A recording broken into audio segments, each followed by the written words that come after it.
The morning sun cast long shadows across the dusty streets of Fallujah as Marine Lance Corporal Sarah Martinez adjusted her Kevlar helmet and checked her rifle one final time. The air was thick with tension and the acrid smell of burning fuel from a nearby checkpoint that had been hit the night before.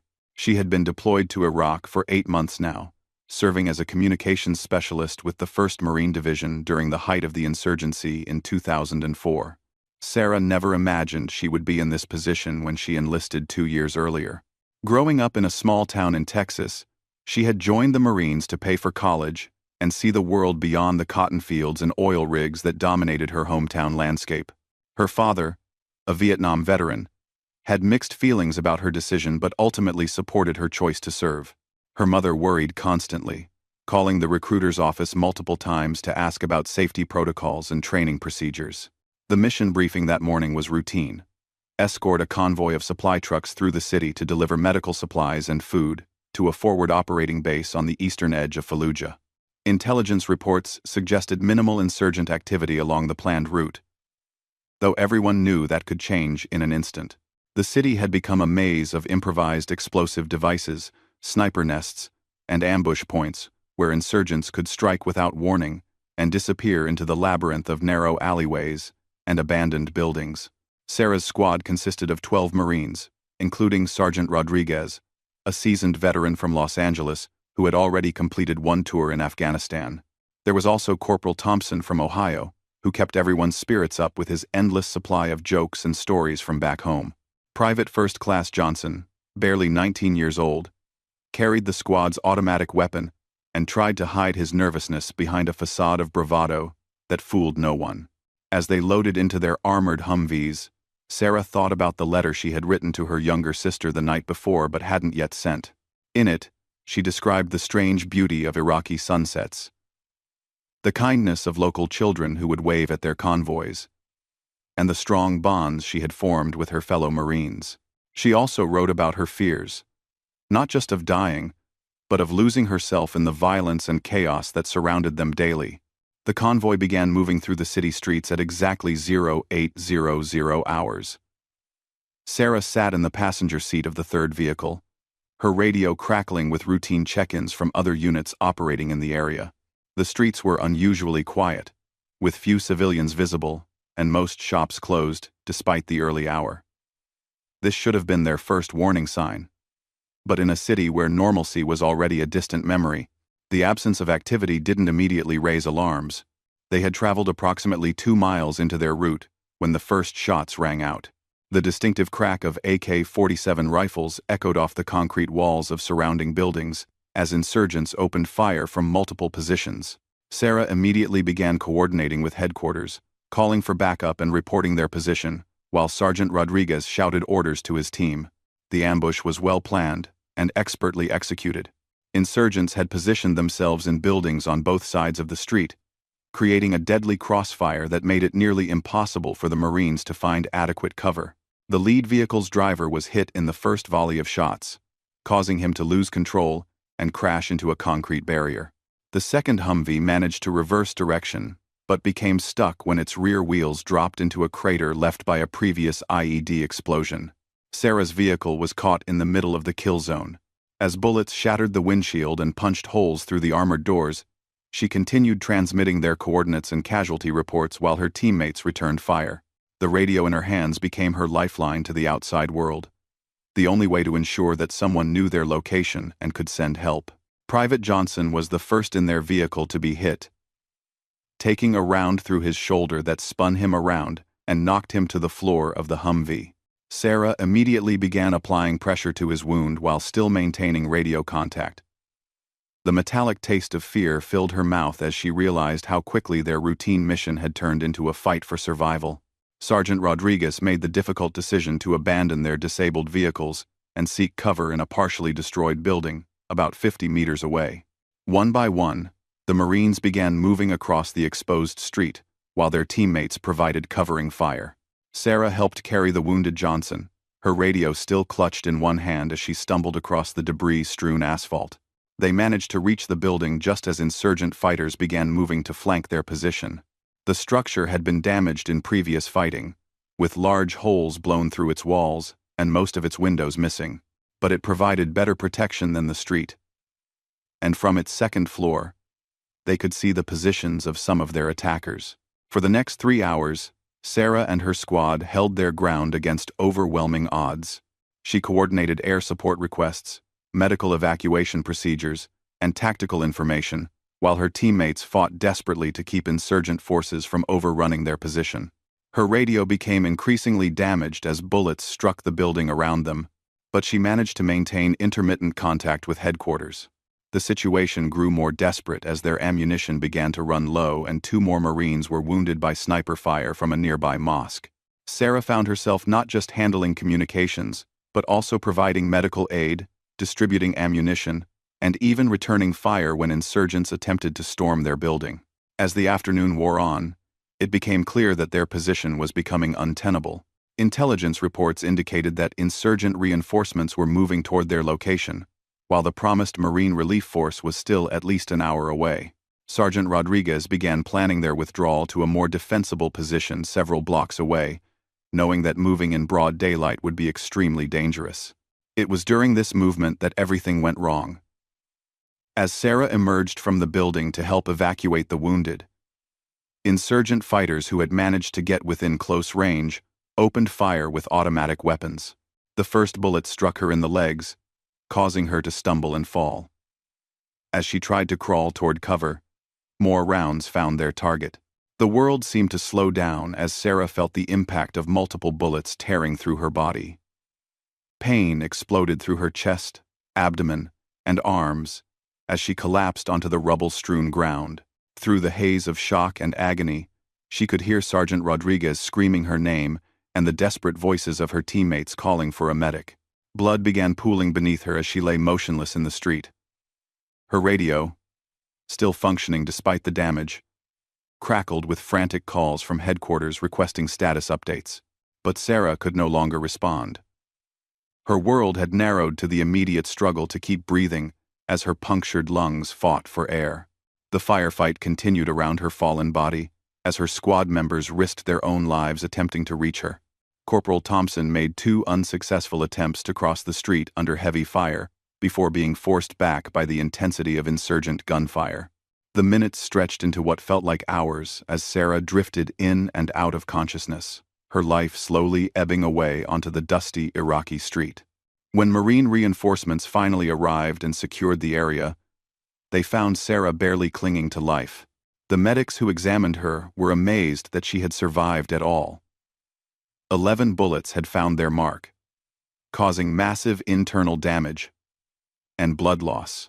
As they worked frantically to stabilize her for evacuation, none of them expected her to survive the helicopter ride to the nearest field hospital. But Sarah Martinez was tougher than anyone imagined, including herself. As the medical helicopter lifted off from the landing zone, carrying her broken body toward what everyone assumed would be her final destination, something deep inside her refused to surrender.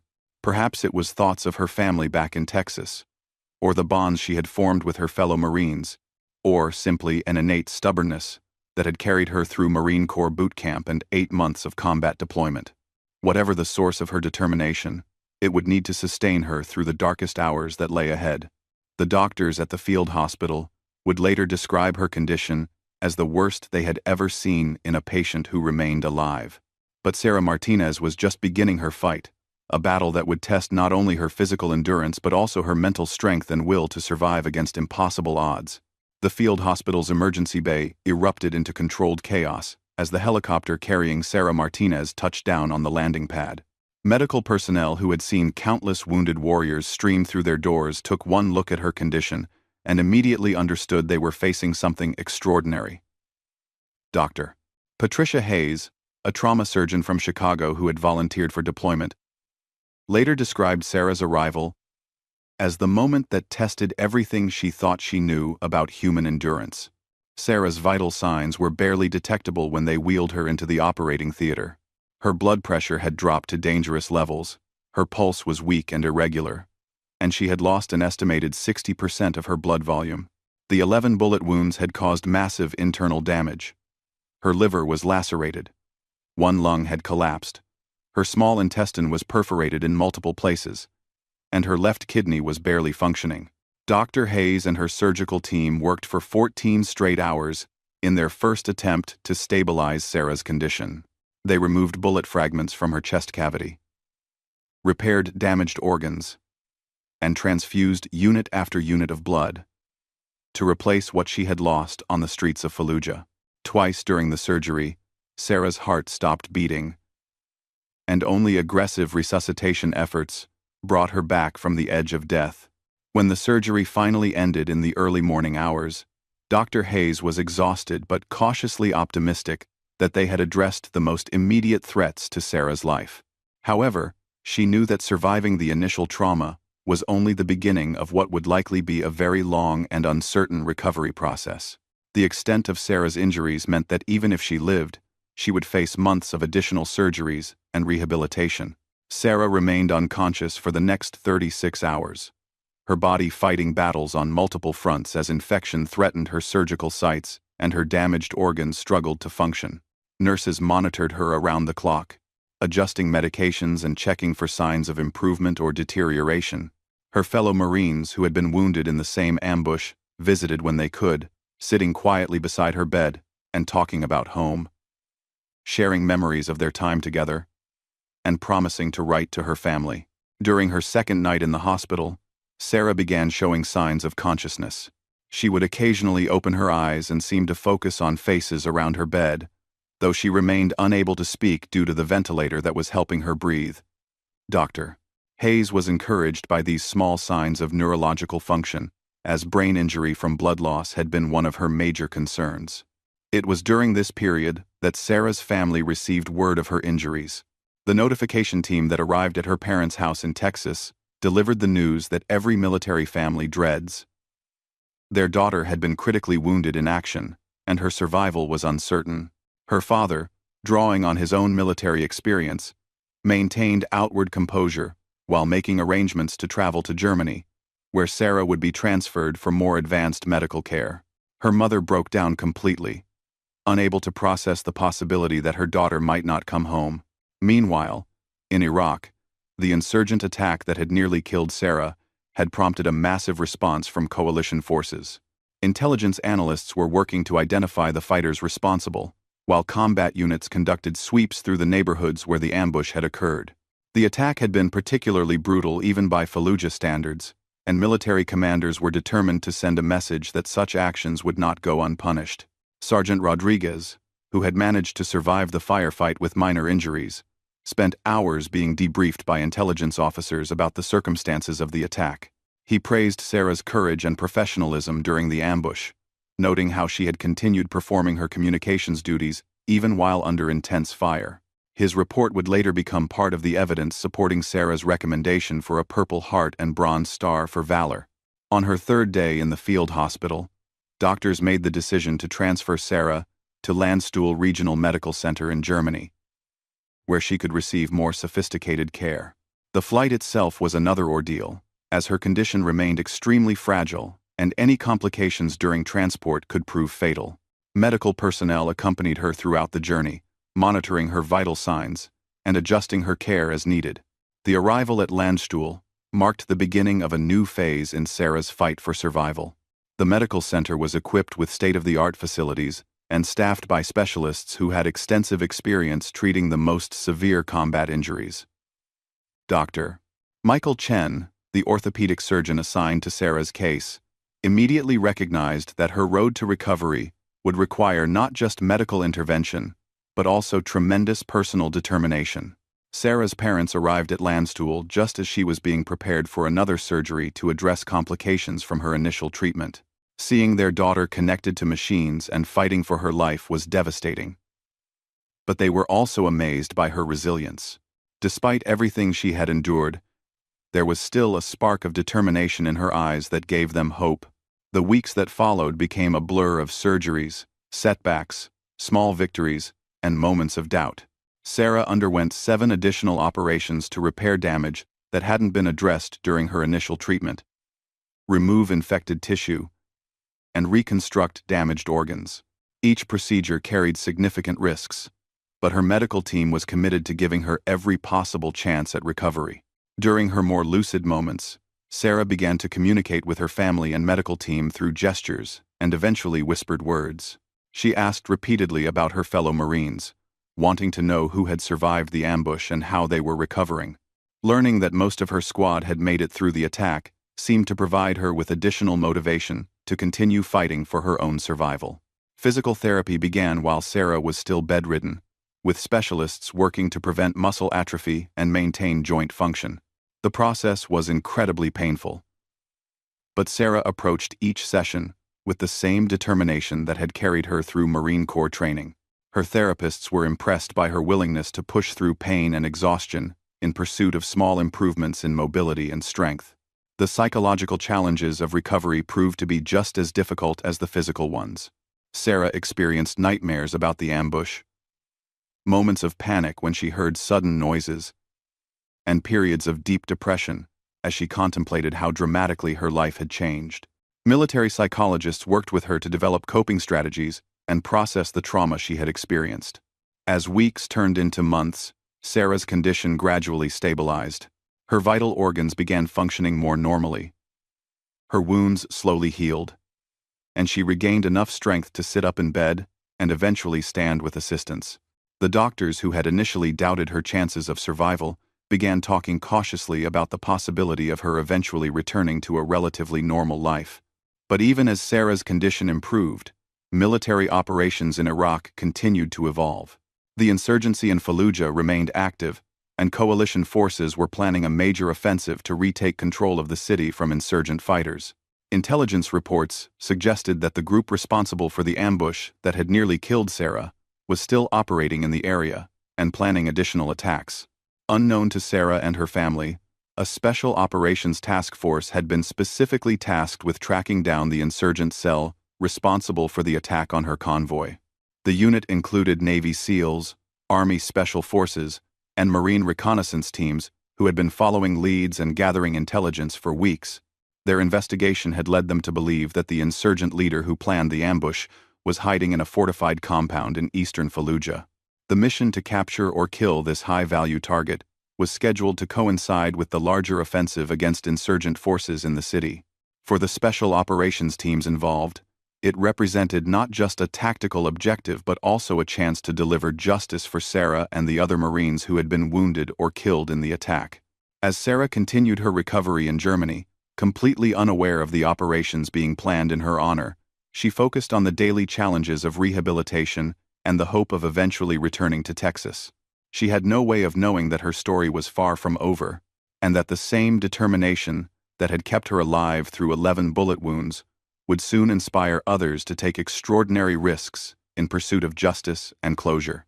6 months after Sarah Martinez had been evacuated from the blood-soaked streets of Fallujah, Navy SEAL Team 6 operators were conducting final preparations for Operation Iron Justice, a targeted mission to eliminate the insurgent cell responsible for the ambush that had nearly claimed her life. The intelligence picture had finally become clear enough to justify a high-risk, direct-action mission against Abu Rashid al-Zahrawi, the insurgent commander who had planned and executed the attack on Sarah's convoy. Petty Officer First Class Marcus Thompson led the 8-man SEAL element tasked with the mission. Thompson, a veteran of multiple deployments to Afghanistan and Iraq, had read Sarah's after-action report and been moved by her courage under fire. When his team was briefed on the connection between their target and the Marine, who had survived 11 gunshot wounds, the mission took on personal significance that went beyond standard military objectives. The intelligence gathered over months of surveillance indicated that al-Zahrawi was operating from a fortified compound in the Jolan district of Fallujah, an area that had become synonymous with insurgent resistance.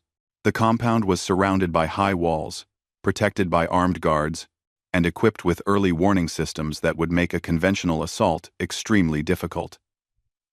The SEAL team would need to rely on surprise, speed, and precision to accomplish their mission.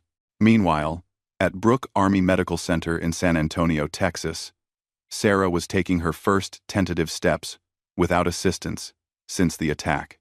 Her recovery had been remarkable by any medical standard. Though she still faced months of additional rehabilitation, and would carry permanent reminders of her injuries for the rest of her life. 3 of the 11 bullets remained in her body, deemed too dangerous to remove due to their proximity to vital organs and major blood vessels. Sarah had been following news coverage of the ongoing operations in Fallujah with intense interest. She knew that coalition forces were conducting a major offensive to retake control of the city, but she had no knowledge of the specific mission being planned in connection to her own experience. Her focus remained on the daily challenges of recovery and the hope of eventually returning to active duty, though doctors had made it clear that her combat days were over. The SEAL insertion into Fallujah took place during the early morning hours of a moonless night in November. Thompson's team infiltrated the city using small boats along the Euphrates River, then moved overland through areas that had been cleared by Marine units earlier in the week. Their route to the target compound required them to traverse nearly 2 miles of hostile territory while avoiding insurgent patrols and improvised explosive devices. Intelligence reports had indicated that al-Zahrawi was meeting with other insurgent leaders to plan coordinated attacks against coalition forces throughout the region. The timing of the SEAL mission was critical. They needed to strike while the high-value targets were gathered in one location. But before the insurgents could disperse and disappear into the urban landscape, as the SEAL team approached their objective, they encountered unexpected complications.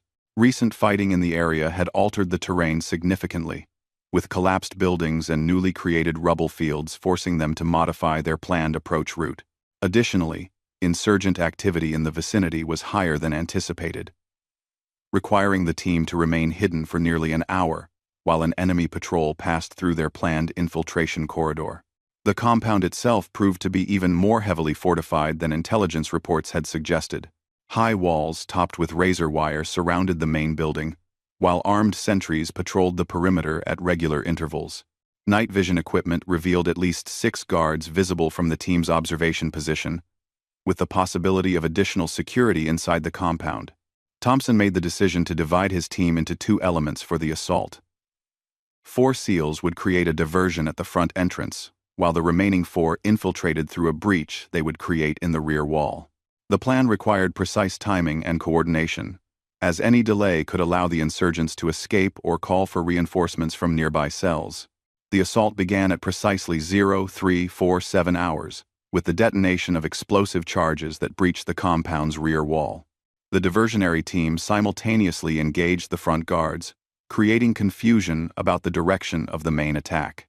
Thompson's element moved quickly through the breach, using night vision equipment and suppressed weapons to neutralize guards before they could raise an alarm.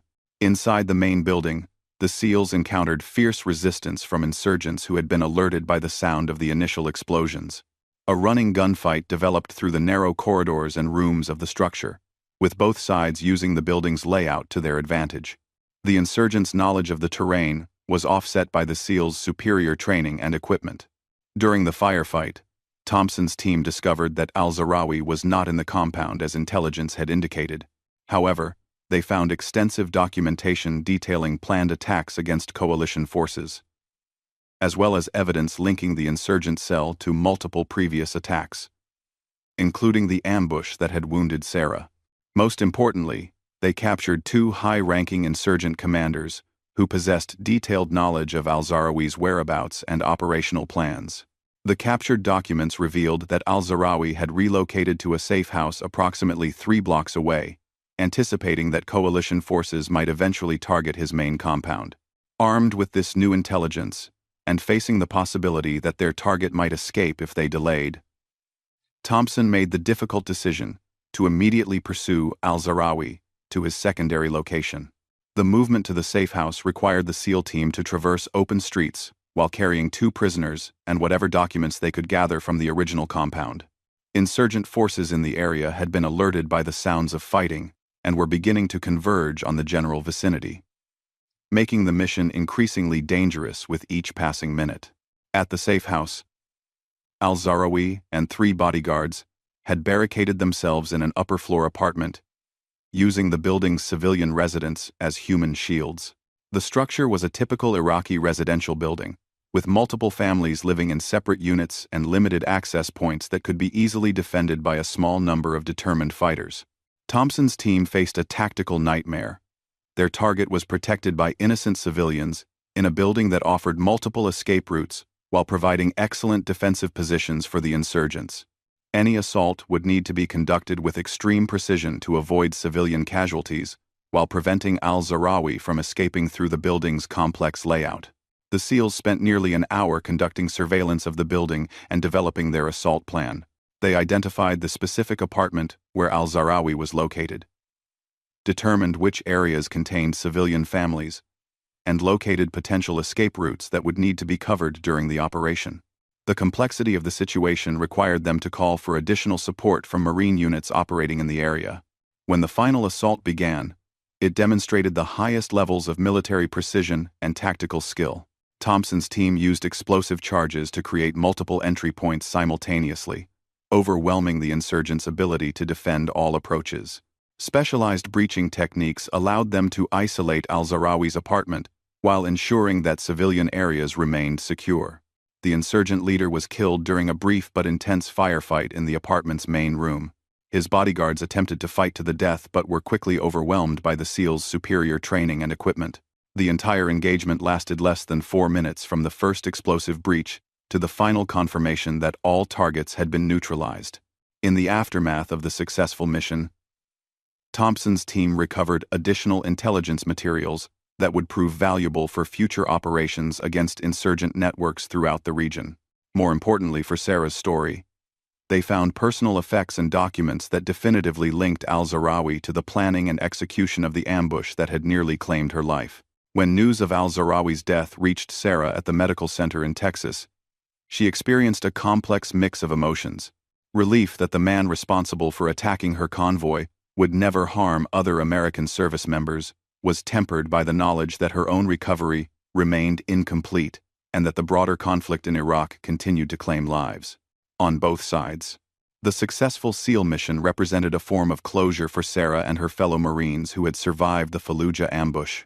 It demonstrated that acts of violence against American forces would not go unpunished, and that the military would pursue those responsible regardless of the time and resources required.